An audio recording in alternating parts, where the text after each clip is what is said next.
జీవము పొందునట్లు ఆయనను అనుగ్రహించారు. ఇక్కడ అర్థం ఏంటంటే ఇక్కడ దేవుడు ఈ లోకం ఎంతో ప్రేమించారు. ఈ 100వ కీర్తన 3వ వచనంలో ఏమో చెప్తారంటే అది అయిపోయినాక పడేదాన్ని పుట్టించిన ఆయన మనందరినీ కూడా కాపాడటానికి రక్షించడానికి ఒక ఆయన కావాలి. ఆయన ఎలా ఉండాలంటే పరిశుద్ధులుగా ఉండాలి.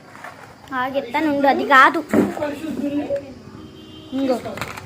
ఇప్పుడు అర్థం అవడానికి ఇప్పుడు దొంగ ఉండమ్మా. దొంగ ఇంకొక వ్యక్తిని మంచోడికి చేస్తారు, దొంగనే మంచిగా చేస్తారు. అలాగే పరిశుద్ధులు యేసుక్రీస్తు పరిశుద్ధులు. ఆయన ప్రతి ఒక్కరిని కూడా ఏం చేయగలుగుతుంది? కళ్ళు తొడపండి, ఇదంతా కాటుకైంది. ఆ పరిశుద్ధంగా ఉన్నప్పుడు ఏమవుతుందంటే పరలోకానికి. అందుకని తండ్రి దేవుడు ఏం చేశారంటే ఈ లోకాన్ని ఎంతో ప్రేమించారు. కాబట్టి అద్వితీయ కుమారుడు అంటే ఒక్క కుమారుడు. అందులో ఇంకొక వచ్చిన అర్థం ఏంటంటే ఏకైక కుమారుడు, ఒక్క కుమారుడు.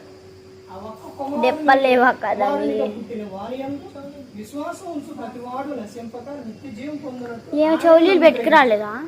ఇప్పుడు యేసుక్రీస్తు ప్రభువారిని తండ్రైన దేవుడు ఈ లోకానికి ఎందుకు పంపించారు? ప్రతి ఒక్కరూ కూడా ఆయన పట్ల విశ్వాసం ఉంచాలి. విశ్వాసం ఉంచిన వారు నశింపక ఎక్కడ చేస్తారంటే నిత్య జీవం.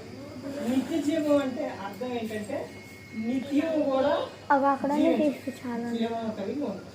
ఇక అక్కడ మరణం కానీ, ఏడుపు కానీ, లేకపోతే బాధ కానీ, దుఃఖం కానీ, వేదన కానీ ఏవి ఉండవు. అక్కడ ఎప్పుడు ఎల్లప్పుడూ ఎలా ఉంటారంటే ఎప్పుడు ఆనందంగా సంతోషంగా ఉంటారు. ఇక్కడ మనం ఇప్పుడు ఇక్కడ ప్రార్థన చేస్తాం, ఇక్కడ వాక్యం చెబుతాం, తర్వాత కొన్ని శ్రమలు వస్తాయి, బాధలు వస్తాయి, ఇవన్నీ ఏమైనా కానీ ఈ లోకం విడిచినప్పుడు అక్కడ ఏమీ ఉండవు. ఇక్కడ అక్కడ ప్రార్థన చేయడం కానీ, వాక్యం చెప్పడం కానీ, లేకపోతే శ్రమలు బాధలు ఏముండవు. అక్కడ నిత్యం ఏంటంటే నిత్యం కూడా ఆనందం.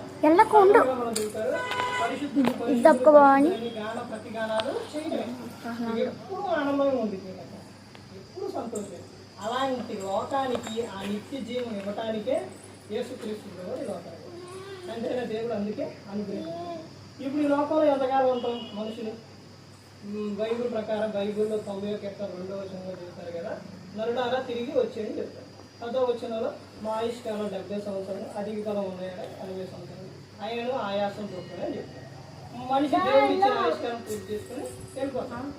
ఈ లోకంలో శాశ్వతంగా వెళ్ళిపోయిన తర్వాత అక్కడ శాశ్వతమైన లోకం.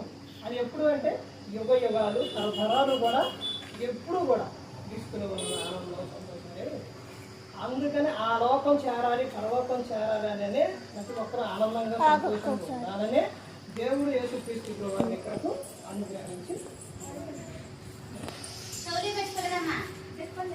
నాకు మొరపెట్టుము నేను నీకు ఉత్తరం ఇచ్చేది, గూఢమైన సంగతులు నువ్వు తెలియని సంగతులు నేను తెలియపరుస్తున్నాను. ఏ ఒక్కరు కూడా నశించి నరకానికి వెళ్ళిపోకూడదు, ప్రతి ఒక్కరు కూడా పరలోకం చేరాలి. నాతో పాటు ఆయనతో పాటు ఎప్పుడు కూడా ఆనందంగా సంతోషంగా ఉండాలనే దేవుడు కోరుకున్నాడు. అందుకనే యేసుక్రీస్తు ప్రభువు వచ్చారు.